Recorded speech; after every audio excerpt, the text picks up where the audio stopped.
अस्सलाम वालेकुम। Question number 2 part number 4 जो सेकंड और थर्ड है वो आपका क्वेश्चन नंबर 1 से रिलेट करता है।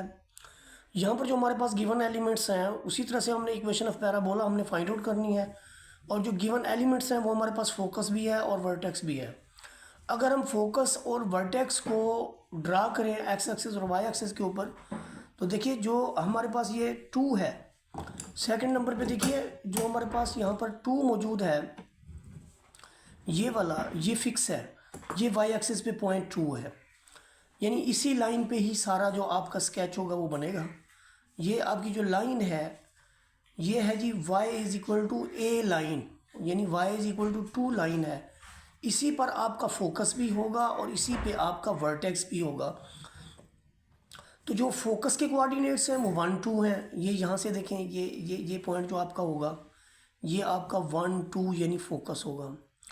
और जो आपका वर्टेक्स है वो आपके पास है 3 2 ये यहाँ पर होगा जी।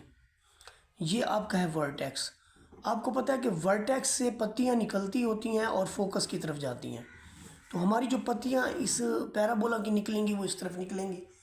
जब इसकी पत्तियाँ, इसकी ओपनिंग जो है टुवर्ड्स लेफ़्ट होगी, टुवर्ड्स लेफ़्ट ऑफ वाई यानी वाई एक्सिस, तो इस सिचुएशन में जो हमारे पास रिक्वायर्ड इक्वेशन ऑफ पैराबोला होगी वो होगी y minus k whole square this is equal to -4 into x minus h. ये रिक्वायर्ड इक्वेशन ऑफ पैराबोला होगी। अब इसके अंदर जस्ट हमें, चूँकि देखिए पहले जो वर्टेक्स होता था वो 0 0 होता था, अब वर्टेक्स जो है ये आपके पास एच और के की वैल्यू है। इट मीन्स कि एच हमारे पास 3 है और के हमारे पास जो है वो 2 है।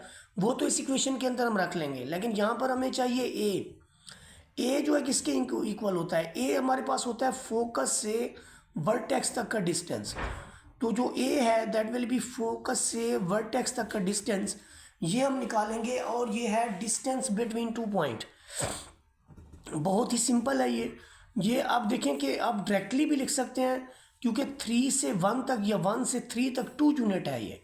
बाकी इधर भी 2 है, इधर भी 2 है, आप 2 डायरेक्टली लिख लें, आपका मंशा।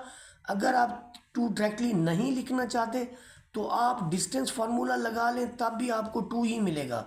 देखिए यहाँ से 2 का स्क्वायर मिल रहा है और यहाँ पर 0, तो 2 का स्क्वायर में से 2 बाहर आ जाएगा और ये ए की वैल्यू होगी।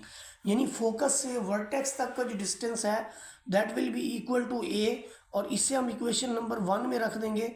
तो हमारे पास जो इक्वेशन नंबर 1 है वो किस तरह की होगी? हमारे पास इक्वेशन नंबर 1 था y minus k square this is equal to -4a into x minus h square.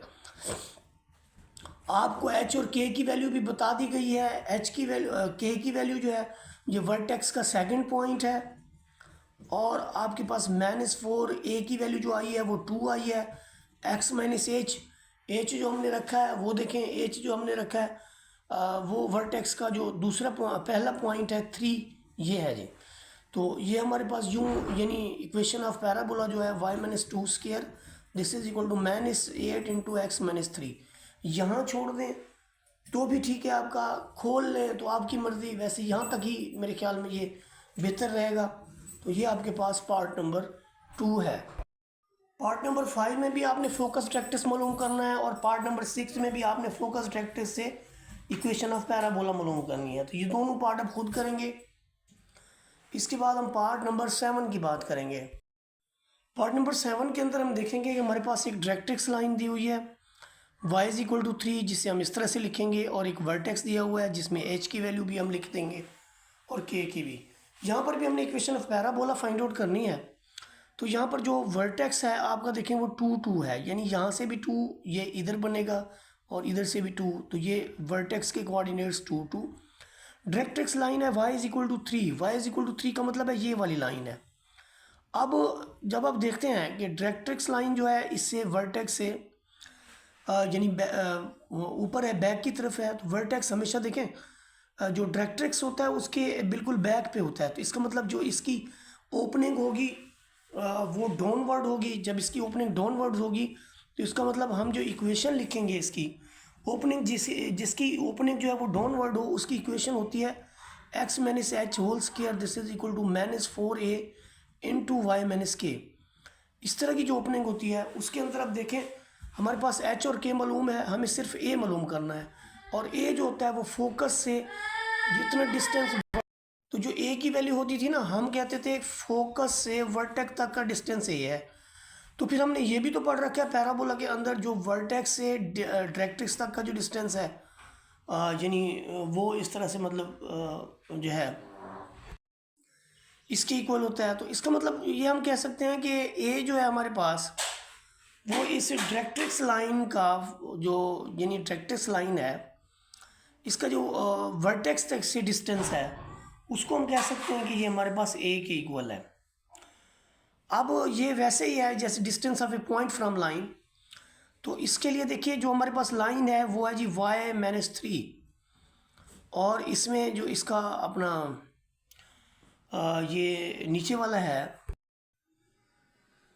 यानी ये 1 का स्क्वायर, और कोफिशिएंट x का नहीं है तो वो 0 का स्क्वायर। अब जो y की वैल्यू है वो यहाँ से हम देखेंगे कि y की वैल्यू 2 है, और सॉरी k की वैल्यू 2 है, वो यहाँ पर सब्सटीट्यूट होगी। k की वैल्यू 2 रखेंगे, -3 रखेंगे, एब्सोल्यूट वैल्यू देंगे, बटे में आपका 1 का स्क्वायर है, और इधर a है तो ऊपर भी आपके पास -1 का एब्सोल्यूट वैल्यू बच रही है, नीचे 1 बच रहा है, तो रिजल्ट इज़ +1। तो अब हमने क्या करना है कि इस इक्वेशन के अंदर x माइनस एच की जो वैल्यू है वो हमारे पास 2 है, वो रख देनी है, -4, a की वैल्यू 1 बची है, y-2, क्योंकि k की वैल्यू 2 है, तो this will be result x-2² is equal to -4 into y-2।